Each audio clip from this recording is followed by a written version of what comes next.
La yazalul mar'u fi fushatin min dini malam yusib daman haroman. Seseorang itu boleh serilek-rileknya dalam beragama asal dia tidak punya masa lalu mengalirkan darah yang terhormat. Kamane cara Jawa ora tau mateni wong, ora tau mateni wong, ora tau mateni wong mukmin utawa ora oleh mateni wong sing muahad atau mustaman. Ya ada aturannya lah. Jadi kalau sampean urip ora tau mateni wong iku wis cara beragama iku rileks karena fifus satin mintin. Nah tentu mateni itu ada banyak sebab, diantaranya fatwa yang ekstrim. Sehingga ulama dulu itu senang guyon sampai keterusan saiki. Jadi kabeh wong alim khase sering guyon karena memang menghindari omongan penting. Kenapa? Karena sekali omongan penting ini kadang yu'addi ilal fatwa kita kotul. Takutnya fatwa itu ekstrim, kemudian saling apa? Saling bunuh. Sehingga masyhur itu ada pepatah bahwa statement ulama atau kolamul ulama, penanya ulama itu ahaddu minas sayf, lebih tajam ketimbang apa? Pedang, karena bisa menimbulkan macam-macam. Sehingga dulu banyak ulama kalau bab jinayat itu sudah tidak mau baca bab jinayat. Jinayat itu karena ya takutnya fatwanya itu ekstrim. Ada beda zaman Nabi itu kan enak ya. Sing Kanjeng Nabi mesti bener ya. Musuhnya Abu Jahal CS mesti salah ya. Tukaran saiki wis gak seru. Tukaran mbek kowe repot. Masih aku musuh sampean ini soalnya bener sampean. Wong ora tau urip ora tau seneng mbok musuhi ku piye ngono dadi. Kan gak penak. Jajal misalnya kiai itu karena mbek santri, wong mesti kan normalnya bela kiai ini, mergo luwih alim luwih bener. Tapi kan cara pandang, lah iya sing bener kok mau ngalah kan. Iso wae sing disalahno pangeran iku sing saiki wong tuwa tukaran mbek anak, kira-kira wong nyalahno sapa? Nyalahno orang tuane apa anake? Cara kowe dadi hakim. Wong tuwa kok wani anak, kualat ngono yo ya lucu. Mestine kan anak kok wani wong. Tapi wong tua kok wani anak, wong tua model opo? Anak wani wong tua ya anak model opo? Ya model milenial, model. Tapi potensinya itu sama-sama salah. Sehingga ulama itu mulai dulu itu menghindari ngendikan penting itu menghindari karena ya tadi takut fatwa itu. Saya ulang lagi ya. Jadi seseorang itu selonggar-longgarnya dalam beragama asal tidak pernah membunuh. Tidak memburu darah yang seharusnya tidak terbunuh. Terus kalau masalah ibadah itu Allah ngambilnya sholat. Awwalu ma yuhasabu bil mar'u napa? As-sholat. Pertama yang dihisab itu sholat. Jika sholatnya lolos, maka hisab yang lainnya napa? Ringan. Ya pun ngoten. Terus ada hisab-hisab yang niku kula waca mungkin sampean iso ngantisipasi hisab. Jadi la tazulu qadama Adam atau qadama ibni Adam yaumal qiyamah hatta yus'ala an arba'in. Pertama ditanyakan dari sifat mudanya, dihabiskan untuk apa, umurnya untuk apa, hartanya dari mana, setelah mendapat untuk apa. Terus wa an ilmihi madza amila bihi, terakhir setelah mendapat ilmu itu apa yang dia perbuat.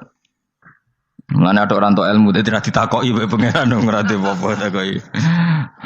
Ilmu iso nglakoni. Mboten gadah ilmu ya Gusti. Terus serepet sampean. Dunya mboten gadah dunya. Lha apa ning dunya nggih ngentosi mati. Sing kuwi aman niku. Aman apa? Sebab itu orang fakir itu masuk surga lebih cepat timbang orang kaya kacek pinten 500 tahun ketakoki. Dia apa mboten gadah napa-napa. Iso ngaji mboten. Jadi gak perlu pertanggungjawaban mereka napa. Sekacau kan. Nah, sementing kalau terangno ngeten ya. Niki penting rungokno.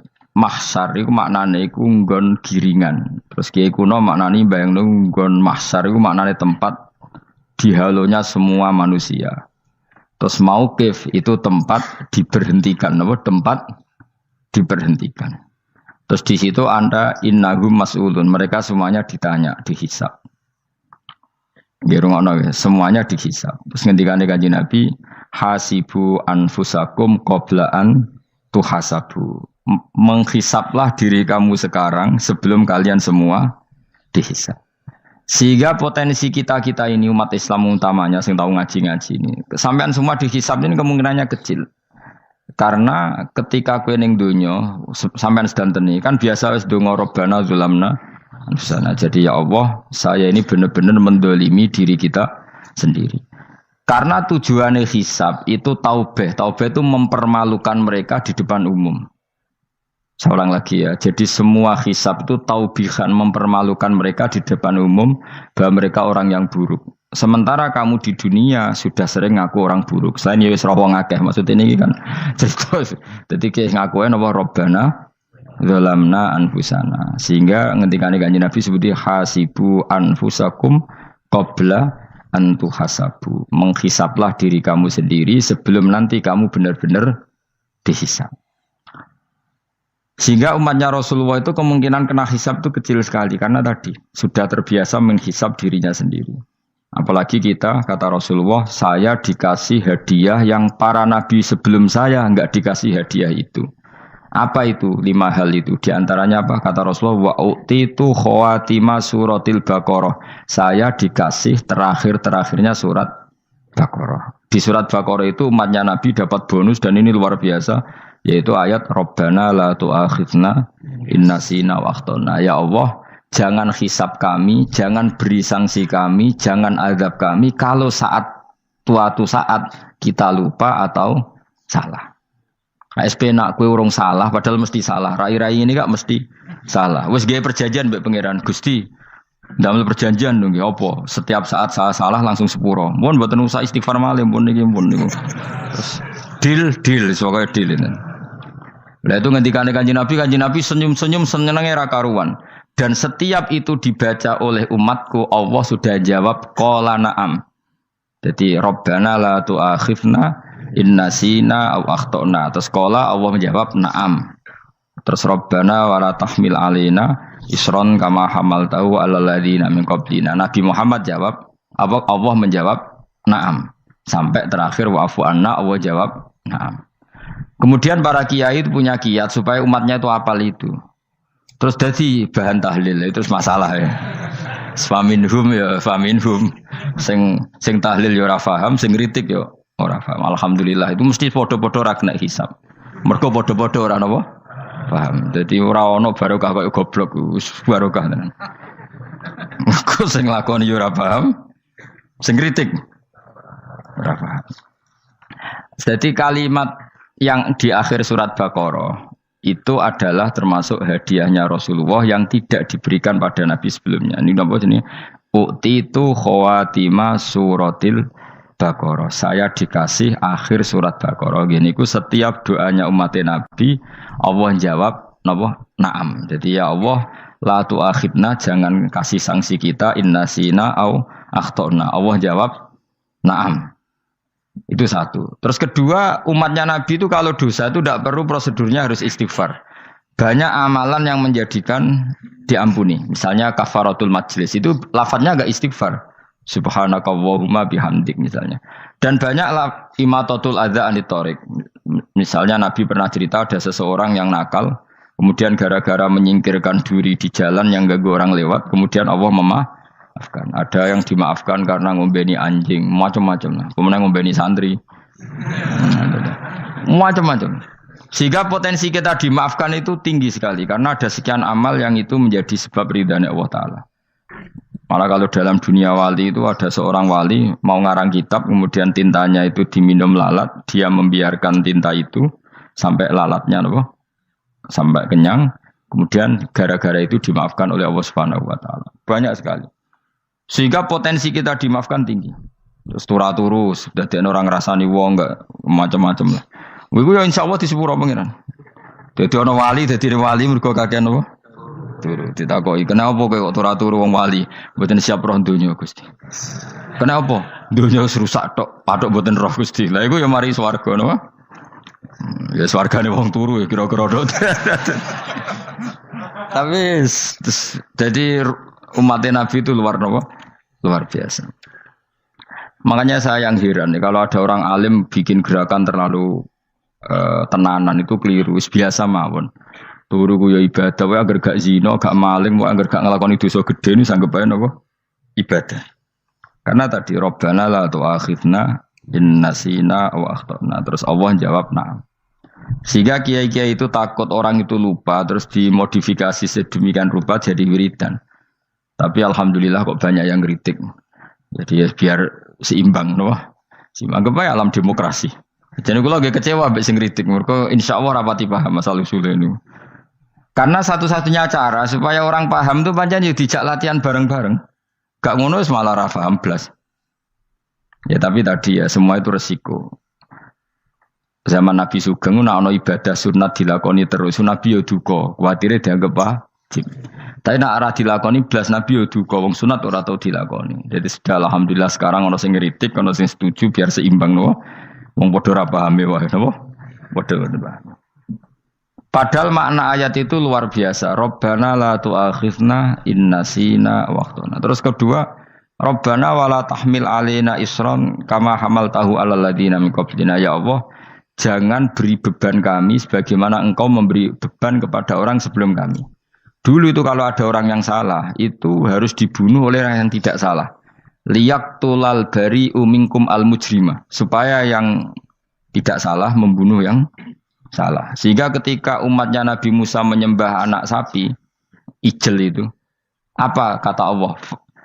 Fatubu ila bari'ikum faqtulu anfusakum. Kamu syaratnya tobat harus saling membunuh, yaitu orang yang terbebas dari dosa itu membunuh yang tidak dosa. Masyhur itu. Terus Allah mengirimkan mendung yang pekat, terus gelap. Ketika gelap itu yang al-bari yang enggak dosa mengeksekusi yang dosa. Sekarang kan enggak, paling tangkap KPK.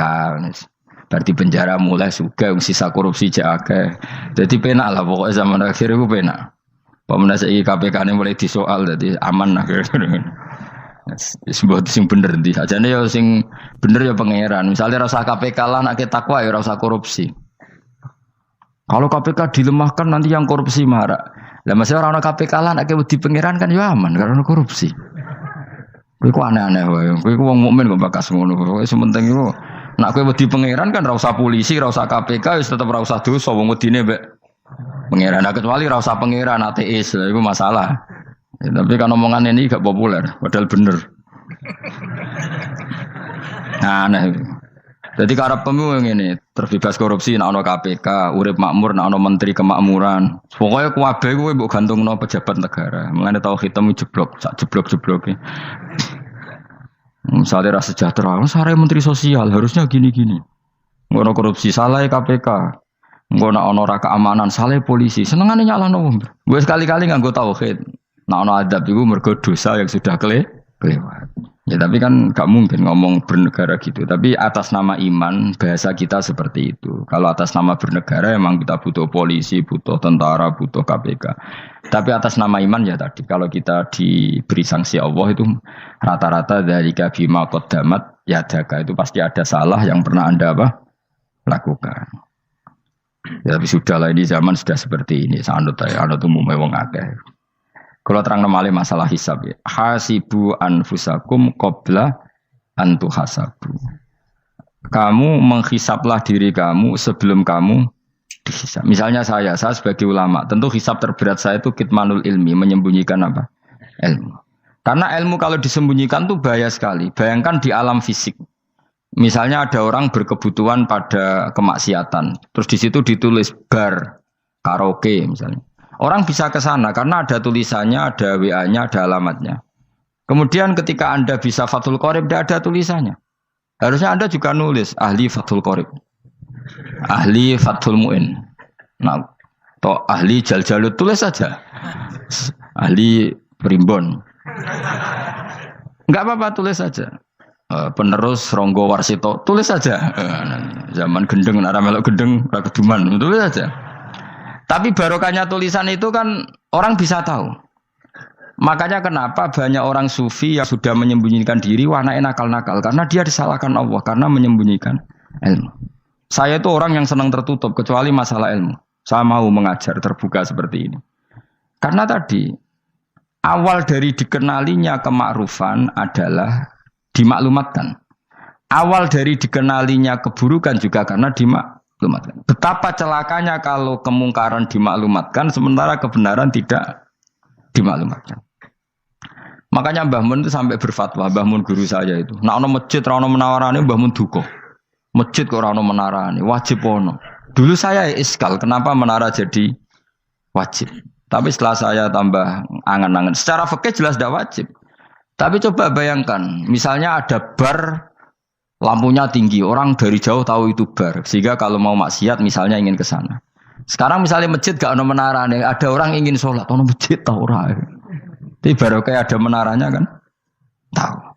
Intinya semua kebaikan itu harus dimanarohkan. Makanya manaroh itu dari kata nur, dimenarakan, dari kata nur, dari kata dicahayakan, dimaklumatkan. Sehingga mulai dulu lama itu meskipun humul itu menyembunyikan diri. Tapi kalau masalah ilmu mereka membuka diri. Loh, coba kalau misalnya ngaji seperti saya ini, saya tidak terang-terangan jadi orang alim. Sebetulnya nggak baik. Kalau kamu ujub, sombong, aku orang alim itu tidak baik. Tapi kalau kita kan tidak karena ujub tadi, harus memaklumatkan. Coba berapa bapak-bapak yang tertolong nyari bidan ketika istrinya hamil. Gara-gara tulisan, karena yang nolong itu bidan. Ya kan? Dokter gigi. Atau kalau enggak dokter, ya ahli gigi. Ahli gigi itu yang dipasang tanpa medis itu. Tidak kamu menjadi tahu karena apa coba? Tulisan. Tapi kenapa kebaikan tidak seperti itu? Harusnya sampean ya tulis saja. Misalnya sampean enggak alim saja, maklar orang alim. Siap menyalurkan ke tempat-tempat orang alim. Coba TKI tenaga kerja itu. Mereka tahu Korea, Hongkong karena tulisan penyalur tenaga kerja. Tulis saja rumah kamu penyalur ke orang alim. Nanti antar kembeduan. Kalau ada orang tanya, maksudnya gimana? Kalau butuh orang alim, tak antarkan. Oh ya sudah, itu kalau se-Indonesia, itu luar biasa. Jadi yang ngajinya dulu Fathul Qorib sampai bab sholat itu saja. Ahli Fathul Qorib sampai bab sholat. Terus saja dalam kurung pemahaman pas-pasan. Enggak apa-apa. Lo coba dokter itu kan fair. Kalau ilmunya pas-pasan tulis dokter umum. Kalau dia merasa pinter dokter spesialis. Dan itu menjadi orang tahu. Tulis saya kan ke ahli saraf. Nah, lo buatan guyon itu betul. Makanya saya ini termasuk orang yang menyembunyikan diri. Tapi kalau bab ilmu enggak. Sehingga nyun saya tidak sombong banyak gus-gus alim yang ngaji saya jamul jame, ngaji mahali. Padahal itu kitab tersulit di pondok. Tapi gara-gara saya sering cerita, saya pernah ngaji jamul jame sama Mbah Mun. Saya pernah mentakriri kitab ini. Nya banyak yang ngaji saya. Kalau tanpa itu kan mereka tidak tahu. Ya sama nggak apa-apa kalau menyaingi saya. Tulis saja di rumah kamu ahli jamul jame. Barang diparani ahli apa? Ahli jilid. Maksudnya kalau kitab kamu rusak bawa sini. Ya enggak apa-apa. Nah, sehingga syarat utama jadi nabi itu sebetulnya memaklumatkan din kiri. Ya saya ulang lagi. Pertama nabi jadi nabi syaratnya apa? Memaklumatkan diri. Sehingga pertama beliau jadi nabi naik gunung Sofa, kemudian ya maksara Quraisyin halummu ilayya, wahai orang Quraisy ke sini. Terus Nabi mulai manggil satu-satu, ya Bani Abdi Amanaf ke sini, ya Bani Fihir ke sini. Terus saya ini adalah An-Nadhirul Mubin. Saya sekarang diangkat jadi Nabi. Terus Abu Lahab marah-marah, tabban laka ya Muhammad alihada jama'tana. Muhammad kamu itu orang sial, kita enak-enakan tidur gara-gara kamu manggil kita datang. Ternyata hanya untuk urusan seperti ini. Makanya terus ada tabat yada abi labi watab. Tapi yang iman kemudian tanya, Muhammad kalau kamu setelah jadi Nabi, misinya apa? Saya diutus Allah untuk kamu menyembah Allah, tidak boleh menyekutukan Allah. Dan Allah memerintahkan kamu afaf. Afaf itu meninggalkan zina, meninggalkan maling, gini-gini. Coba kalau Nabi tidak memaklumatkan diri. Jadi Nabi seklunak-klunus. Ketemu wong monggo nggih. Ada tembu dia nggih. Sengerti nak Nabi ku sapa? Sehingga orang-orang yang humul, yang menyembunyikan diri itu di bab ulama masalah besar itu. Karena ciri utama dosa adalah kitmanul ilm. Makanya Nabi sidik amanat tabligh fatona. Tabligh itu lawan katanya apa? Kitman. Makanya saya ngaji di mana-mana. Saya di Jakarta ngaji, di sini ngaji, di Pasuruan ngaji. Harus dimaklumatkan ilmu. Dan kalau ada orang tanya ya tak jawab. Saya itu kitab yang paling aneh di pesantren. Misalnya yang mulai aneh lah. Gak Jamul Jame. Saya sampai sekarang masih ngajar Jamul Jame. Kitab yang aneh. Macane lagi roh judulnya pusing. Jamul Jawame, kumpulane pira-pira kumpulan. Dadi ilmu apa ae ana ning kono. Sing gak ana ilmu dukun, mboten enten. Ilmu carane bodoni ora ana. Ning kono mau carane mlebu swarga tok. Mana potensi kula mlebu swarga itu tinggi sekali. Cara sing model piye duwe. Dadi cara sing model piye duwe. Jadi cukup banyak napa? Cara. Sampe nek ndek cara sitok ora mesti kula nu gak ada cara kathah. Dadi nek dari cara iki mentok ganti cara iki mentok. Ya terakhir paling gampang itu cara nganggo fadhole pangeran. Iku kena mbok tiru. Pokoke mlebu swarga nganggo fadhole pangeran. Masalah utama kita sebetulnya itu, makanya saya tidak pati cocok sama orang sufi itu. Kebenaran itu harus dimaklumatkan. Sementara orang sufi itu ingin menyembunyikan diri. Itu kalau untuk yang alim itu tidak bagus. Wong kita saja tahu itu dokter atau bidan karena tulisan. Ini bidan, ini dokter. Dan mereka jujur, dokter umum, dokter spesialis. Loh, coba misalnya di kota, kamu tulis saja penyalur kebaikan. Orang yang ingin mondok. Oh pondok pilihannya ada, Sarang ada, Peloso, Lirboyo. Kalau saya ke sana gimana? Saya kenal Gusnya. Tak anter. Wan keren, juga ada penyalur. Kalau orang bisa tersalurkan ke Korea, ke Korut, ke Jepang karena tulisan, kenapa tidak banyak orang tersalur kebaikan karena tulisan? Gue orang mau kelunak orang jelas. Meskipun nanti ditawari orang, mesti dulu sih ahli takrib, mesti wong guyu. Ahli Fathul Qori sampai bab sholat. Tulis saja jujur. Maaf tapi hanya sampai bab sholat. Tulis saja. Ada maafnya bareng. Maaf. Tapi sampai bab sholat. Enggak apa-apa. Paling untuk wong sowan. Larian mau doa jenengan 2 tahun. Tapi ini bodohnya mau 3 bulan. Mulai ngajine dok bab sholat. Enggak apa-apa. Loh itu dulu memang begitu. Rasulullah zaman Sugeng itu kalau ngajari santrinya itu balighu anni walau ayah, maklumatkan ke kampung kamu meskipun 1 ayat. Banyak sahabat kalau ditanya ya tidak bisa karena ngajinya tidak hatam. Tapi ya terus gak apa-apa, kok tak soal Abu Bakar, tak soal Umar, ditanyakan yang lebih pintar. Saking tidak pahamnya sahabat itu lucu ketika ada ayat waqulu wasrabu hatta yatabayyana lakumul khaytul abyadu minal khaytil aswad. Itu kalau mau tidur ya benar-benar bawa benang putih sama benang hitam ditulis dipasang di pintunya. Jadi kalau makan diinceng lagi kok masih belum kelihatan wah masih boleh makan itu. Terus begitu. Kalau sudah mulai syuruk, mulai padang, wah berarti sudah imsak. Jadi karena makanlah dan minumlah sampai benang hitam terbedakan dari benang putih. Artinya kalau malam kan dulu kan nggak ada listrik, nggak ada lampu berarti kalau benar-benar masih malam nggak terlihat berarti masih boleh makan. Nanti terus dilihat gitu. Terus, ya sudah wakafnya di situ. Hatta yatabayyana lakumul khaytul abyadu minal khaytil aswad. Wakaf dulu. Terus akhirnya Kanjeng Nabi itu piye kok umatku jadi masangi benang. Akhirnya Jibril teko. Ini makanya unik dalam ulumul Quran. Satu-satunya ayat yang diturunkan hanya 1 kata itu ya ayat itu tok. Terus Jibril datang, Muhammad ayatnya itu kurang sitok. Minal fajr. Terus ditambahi minal fajr. Jadi minal fajr itu unik. Ada Jibril jauh-jauh dari langit. Iku mau nurono apa? Minal fajr. Makanya kalau kamu nanti dites, kalau ingin jadi dokter tafsir dites, ada 1 kalimat yang diturunkan jauh-jauh Jibril ke bumi. Apa kalimat itu? Jawabannya minal fajr. Wis alim gue yakin alim. Memang ikut tak? Masa itu? Mereka gara-gara sahabat itu terus masangi apa? Benang ngincang. Akhirnya minal fajr. Baru mereka tahu maksud fajar, maksud apa? Benang hitam artinya malam, benang putih artinya fajar. Sodik sudah menyingsing.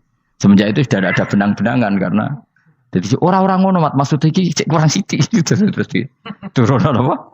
Minal fajr ya. Jadi nanti kalau sampai latihan tes jadi dokter apa? Tafsir. Ayat mana yang diturunkan hanya 1 kalimat atau 1 kata jawab apa? Minal fajr. Iku lolos langsung dokter. Mun pinter. Ya pinter ngerpek maksudnya ora dikandani. Lah nanti hubungan kita dengan Allah ya seperti itu. Sejauh mana kita memaklumatkan Allah. Sejauh mana kita mengkampanyakan Allah. Saya berkali-kali bilang, saya kemarin kan di Korea, itu sebetulnya saya yakin hanya doa saya. Saya sering berdoa, ya Allah, Engkau dipuji di langit dan di bumi. Lalu kalau di bumi ateis, itu caranya kayak apa? Dulu saya itu terobati karena Uni Soviet setelah persemakmuran banyak menjadi negara Islam. Berarti itu bukti bahwa Allah pun dipuji di bumi Uni Soviet.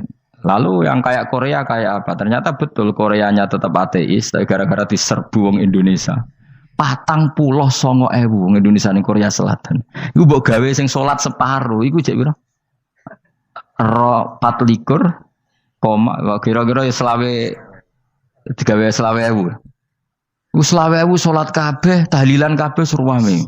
Lah kok sing ngritik tahlil muni sunah Rasul tok surwame. Pokoke rame lah walhasil. Kita tahlilan wah itu enggak ada hadisnya. Enggak apa-apa sing penting muni hadis sing sitok tahlil muni hadis ya ibadah, tahlil ya ibadah. Mbok lah soal kok bener ding totalan guri sing penting rame. Maksudnya sementing rame ngomong visi Islam. Kita Islam tahlil sitok Islam sunnah Rasul enggak masalah. Wong ape yakin bener saiki ya ora ono klarifikasi. Tapi sementing kan kabeh ngomong tentang Islam. Artinya gini, Allah punya cara untuk supaya bumi Korea itu ada yang bertasbih bersujud. Mil'us samawati wa mil'ul. Allah tidak kurang cara. Golek wong kedonyan ditawarik ke sana demi uang. Bareng mus ning kono dielingno pangeran. Segawe masjid, kontrak masjid macam-macam lah masjid kontrakan ning Korea. Nang kene ra ono masjid. Pusing. Saya pernah ngisi di satu masjid itu gambare pintu gerbangnya bukan salib kan. Ternyata tingkat 1 itu gereja, tingkat 2 bar, tingkat 3 masjid. Kadang ya kebalikan masjid, bar, gereja. Satu gedung. Jadi malaikat saya tidak tahu lewatnya gimana itu. Enggak tahu itu cara lewat gimana. Karena malaikat bagian rahmat itu enggak bisa dia lewat salib. Ya. Tapi dia harus menulis ganjaran yang sholat. Enggak tahu saya lewatnya dari mana karena itu. Ya tentu dia punya cara lah. Tapi yang jelas ya agak bingung ini gimana. Itu pernah yang tingkat 2 itu bar pas aktif. Ada santri yang ya pekerja imane pas-pasan. Kulo nate wis badhe Jumatan mlebu bar pas aktif wae wong ayu.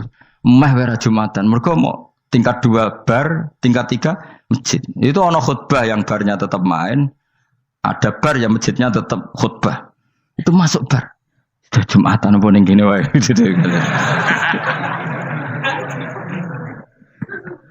Akhirnya ya di situ beberapa menit terus ada komat Jumatan.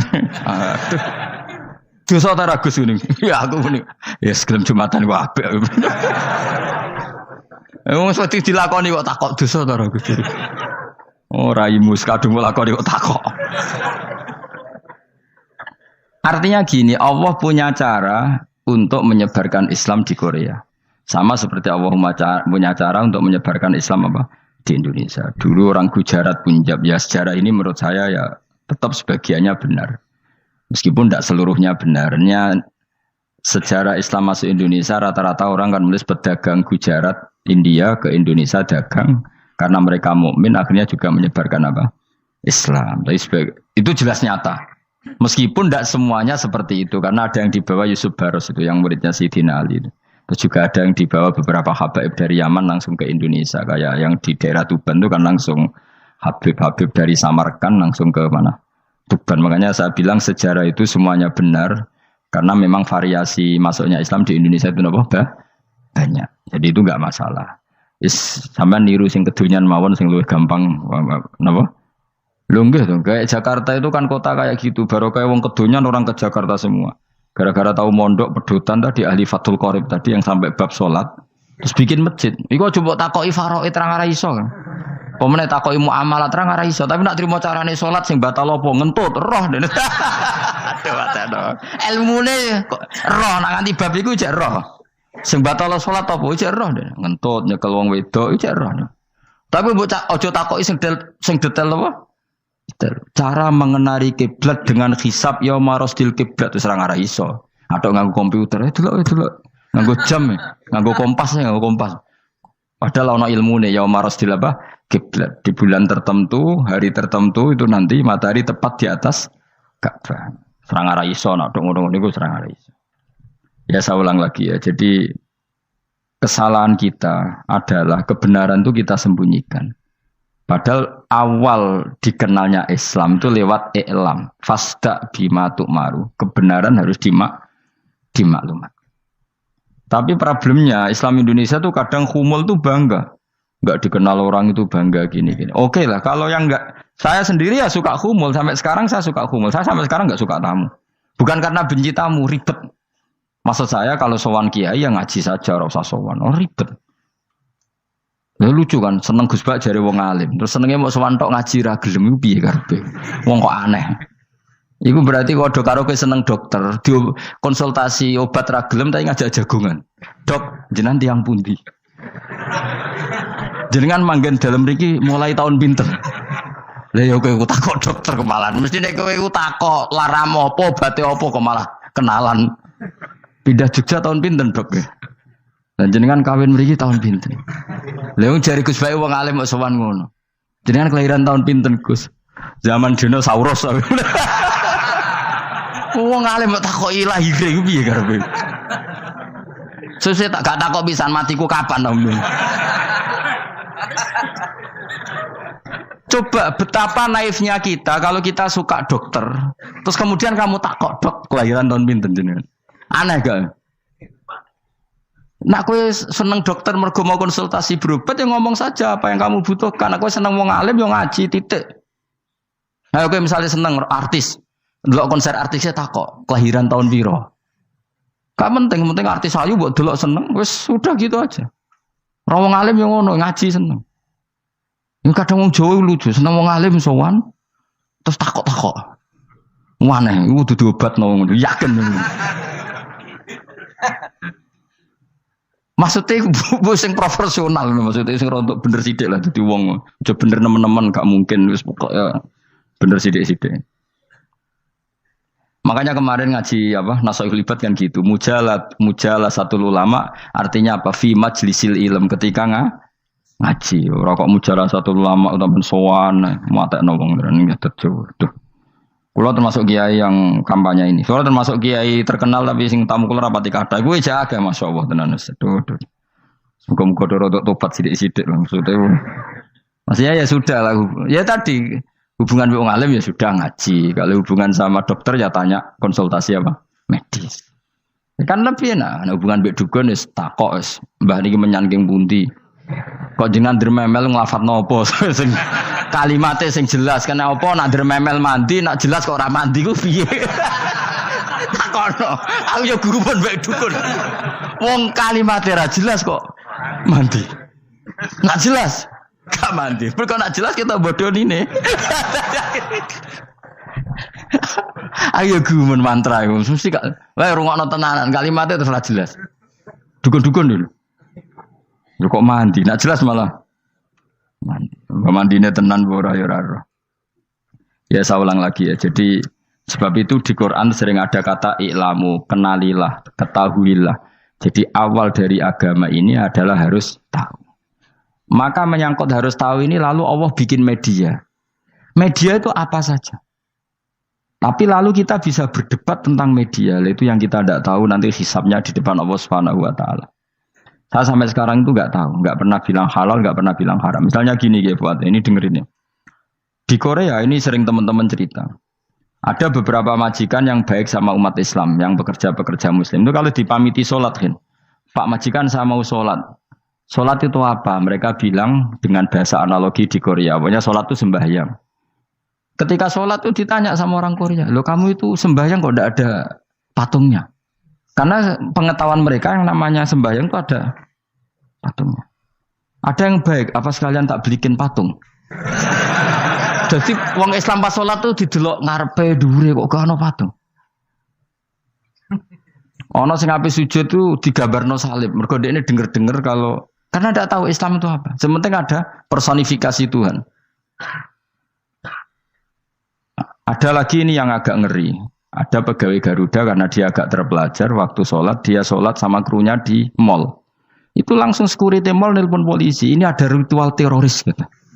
Jadi sholat itu dianggap mukadimah sebelum ngebom. Jadi ritual. Pertanyaannya adalah karena mereka tidak pernah ngerti sholat itu kayak apa. Dan kadang-kadang orang ngerti bahwa sholat itu adalah ritual umat Islam itu lewat media. Media itu bisa berita, bisa dokumenter, bisa apa saja. Kita tidak pernah tahu cara Allah mengertikan. Seperti kita tidak pernah tahu madzhab Mu'tazilah, tahunya itu dari kitab-kitab ahli sunnah wal jamaah. Coba kita semua misalnya tahu mazhab yang aneh, Mu'tazilah, Jabariyah, Qadariyah itu dari kitab mereka apa dari kitab ahli sunnah? Dari kitab ahli sunnah. Maka bisa saja informasi keburukan itu dari orang baik dan informasi kebaikan dari orang buruk. Kita tidak pernah tahu. Karena ini yang bisa ngelola hanya Allah Subhanahu wa taala. Tidak bisa, kita tidak bisa, hanya Allah yang bisa. Maka perdebatan Ahmad bin Hambal dengan Haris al-Muhasibi itu seperti itu. Misalnya gini, tak beri contoh. Haris al-Muhasibi itu orang alim allamah. Dia ahli sunnah mandat, pokoknya ahli sunnah sekali. Dia mau ngarang kitab tentang, dia menentang Mu'tazilah, menentang Qadariyah, menentang Syiah. Terus setelah mau ngarang kitab, ditanya sama Imam Ahmad, ya Haris, kalau kamu ngeritik Mu'tazilah, awalnya gimana caranya kalau ngarang kitab? Ya saya cerita pendapat mereka dulu, lalu saya saya tentang. Imam Ahmad guyu-guyu. Bukankah setelah kamu cerita mazhab mereka plus argumentasi mereka, jangan-jangan pembacanya sudah tertarik. Pas kamu nentang, kamu sudah dianggap gawe-gawe. Karena kadung tertarik. Saya tak contoh wae, misalnya gini, kowe sekarang rasa bareng dadi wong soleh biasa wae. Aku ana gambar wong wedok montok tak tulis, hindari ini. Kira-kira dia mau hindari apa gambare? Enggak jawab ya, kira-kira lho. Sing mbok nikmati kata hindari apa? Sing mbok eling-eling kalimat hindari apa gambare? Kira-kira. Padahal tulisannya apa? Hindari bahaya ini. Bahaya ndi terus didelok. Terus sing dieling-eling ora hindarine tapi sama. Pendapat Mu'tazilah itu ada yang menarik. Misalnya gini, menurut Mu'tazilah, seseorang masuk neraka ya karena amalnya, masuk surga ya karena amalnya. Apa artinya kalau masuk surga karena fadl Allah? Lalu gunanya amal apa? Mungkin pembaca kan tuh, wah ini proporsional ini. Gak ada ahli sunnah, jadi bus warga mereka fadl pangeran. Kok enak? Lalu gunanya amal apa? Padahal dia tahu pendapat Mu'tazilah itu dari kitab itu, kitabnya orang ahli sunnah. Gak pernah tahu kita. Ya saya ulang lagi. Itu kan ibarat kayak KUHP. Kamu baca KUHP draft, terus kamu cocok. Kamu mesti nyalahkan yang demo. Atau baca buku selebaran orang demo, kan terserah kamu. Kamu kan punya akal, kan tetap milih. Tetap milih. Problemnya kata Imam Ahmad itu, ketika kamu menceritakan pendapat Mu'tazilah, bisa-bisa orang itu kadung tertarik. Ketika mulai kamu tentang, orang itu gak tertarik sama penentangan kamu. Berarti kamu ikut menyebarkan Mu'tazilah. Sama seperti tadi, gambar perempuan yang agak jorok tadi, sebetulnya tak tulisi kata hindari. Padahal Rukinus gak tahu, eling wong wedok gara-gara tak kei gambar hindari bahaya ini, malah jadi eling. Orang eling tulisannya eling. Nah hakikat saya ini penyebar kata hindari apa penyebar gambar itu? Coba. Lalu status saya ini pengedar gambar itu apa pengedar kata hindari? Iya yang mengedarkan kata hindari tapi yang mengedarkan. Nah sama sekarang pertanyaannya, kalau kamu ngarang kitab anti Mu'tazilah itu sebetulnya pengedar mazhab Mu'tazilah apa penentang? Ya pengedar juga karena umat tahu dari kitab kamu. Dong toh. Lah ya mulane ku dadi perdebatan, kok kaya iya kaya ora. Juga tuh gale gini misalnya, kamu jangan milih presiden yang dari militer, itu pasti keras, tegas, terus kaku. Ternyata pembaca itu wataknya militer, lu cari yang begini, pusing kan kamu. Agak suka presiden sipil, nggak tegas. Padahal kamu nulis itu untuk menggiring orang milih presiden. Jangan milih yang militer, pasti tegas, nggak demokratis, nggak nerima pendapat. Ternyata pembacanya suka saya punya pemimpin yang tegas. Habis kamu kan? Yang tahu hati orang itu siapa? Makanya ketika kitab ahli sunnah dipenuhi dengan cerita-cerita mazhab Mu'tazilah, itu sebetulnya kamu itu pengedar apa penentang? Itu pertanyaan Ahmad bin. Akhirnya Imam Haris al-Muhasibi bilang gini. Enggak maksud jenengan itu ngelarang apa dukung. Pokoknya mergo mangkel. Jari Imam Yo aku pokoknya ngomong ngono ae pokoknya. Terus akhirnya Imam yes nang ngoten ketok arahe jenengan mboten sedo ngarang mboten sedo ngarang. Makanya Haris Al-Humri akhirnya enggak mengarang kitab itu. Dia sebenarnya pernah rencana Kitabul Firaq fil Islam. Dia mau ngarang kitab kelompok-kelompok dalam Islam. Ya coba mau apa coba? Misalnya kamu bela tahlil, nasibnya juga seperti itu. Hujahnya tahlil, ini gini. Terus hujahnya penentang tahlil. Yang bisa mengendalikan pikiran pembaca siapa? Ternyata dia tertarik sama pikiran penentang. Lucunya yang menceritakan kamu, pengagum tahlil. Kan tidak pernah tahu. Mana nak dari ceritanya Mbah Mun itu lucu. Mbah Mun itu mondok Lirboyo. Itu di Bandar Kidul wakai wong ayu. Itu dulu babanya Mbah Mun itu ada yang suka orang sana sampai nikah orang sana juga pulang ke sarang. Itu di antara mbah-mbahnya Mbah Mun. Suka perempuan sana terus nikah sana enggak pernah pulang ke sarang. Lah Mbah Mun itu lahir dari adiknya, pokoknya dari keluarga, dari saudara yang enggak pernah pulang dari Bandar. Diwasiati, "Mun nak mondok ojo geman dolan ning Bandar Kidul." Akeh wong ayu. Akhirnya malah penasaran. Justru kalimat itu yang menjadikan maksudnya aku ayune nganti sepiro kok nganti mbahku katut kan malah akhirnya penasaran. Lare kata Mbah Mun, tak angen-angen bener Imam Ahmad bin Hambal. Maksudnya itu kalimat itu pancen ribet. Kalimat itu ribet pancen. Coba milih mana coba? Jong ojo geman moro pasar opo lah nang daerah kono. Ono opo? Bahaya kan. Gara-gara kamu melafatkan itu malah orang penasaran. Di sana ada bareng delok ning kono, ya nak terus mulai nak ora.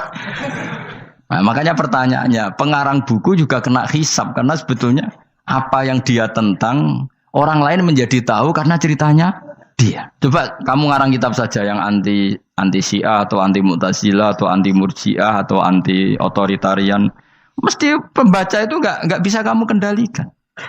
Nah, itu juga rawan hisab. Makanya berat.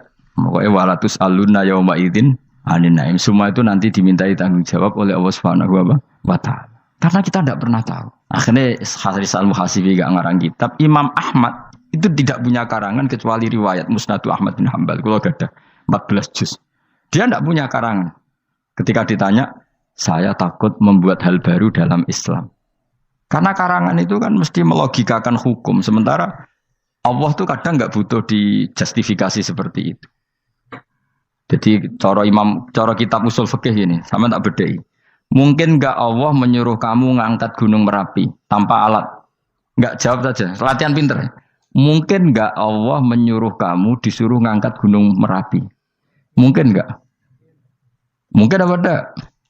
Nah, itu ulama usul fikih berdebat. Ada mengatakan tidak mungkin. Karena Allah tidak akan memerintahkan sesuatu yang tidak dimampui mukhatab, yang tidak dimampui manusia. Masuk akal. Kaul kedua mengatakan mungkin, butuhe Allah iku mau wong muni yo tok nurut. Senajan to gak mungkin. Ayo Hen, Gunung Merapi angkat Hen.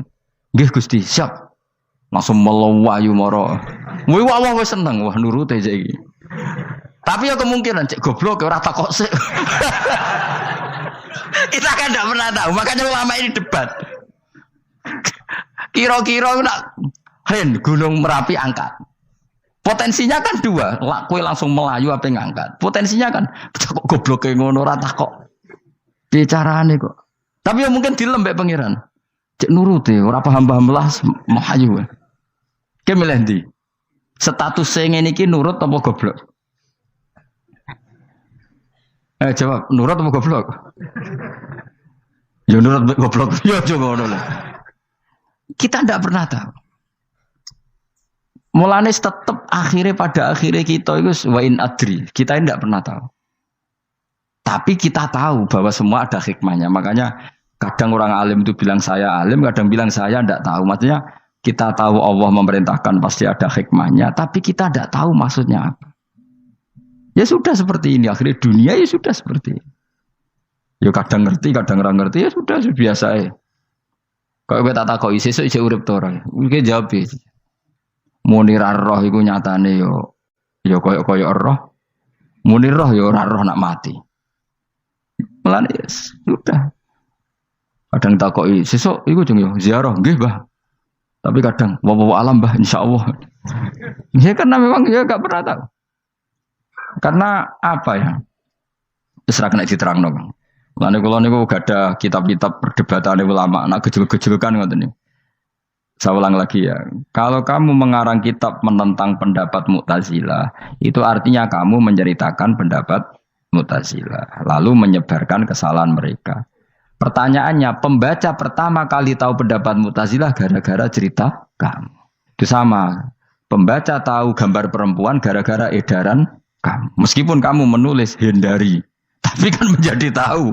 Kamu berarti penyebar kata hindari apa penyebar gambar? Apa penyebar kata hindari? Itu ibarat kayak gini, ada anak kecil baru umur SMP kamu, nak hindari narkoba. Bentuknya kayak ini loh nak. Padahal anak kamu itu bakat soleh yang nggak terlintas narkoba. Gara-gara buat cerita ini menjadi tahu. Sekarang omongan iku dihisap tahu orang menjadi tahu gara-gara kamu. Tapi kamu nggak ngandani, takut anak kamu kejebak narkoba. Milih mana? Bingung tau ke? Wingi-wingi ra bingung, ora tau mikir. Maksudnya ya terus. Aku ya gumun, wong ora tau mikir ya do urip. Jadi ya sudah. Ya angel panjen urip ya angel. Mana ngaji, mana ngaji. Ngaji minal fajr. Ngaji minal fajr. Itu satu-satunya ayat sing turun mau sak kalimat. Jadi ora sak ayat mau sak kalimat, sak kata kalau dalam bahasa Indonesia. Mun kula terusno. Oh masalah yamin iki kula terangno. Yamin itu maknane arah kanan. Arah kanan maknane arah yang dikira benar. Jadi orang Arab bilang kalau sesuatu benar itu disebut kanan. Mulane ashabul yamin. Tapi kalau orang salah disebut ashabus simal. Jadi sebetulnya itu bahasa-bahasa, ya memang bahasa Arab seperti itu. Partai kanan berarti benar. Kalau partai kiri salah.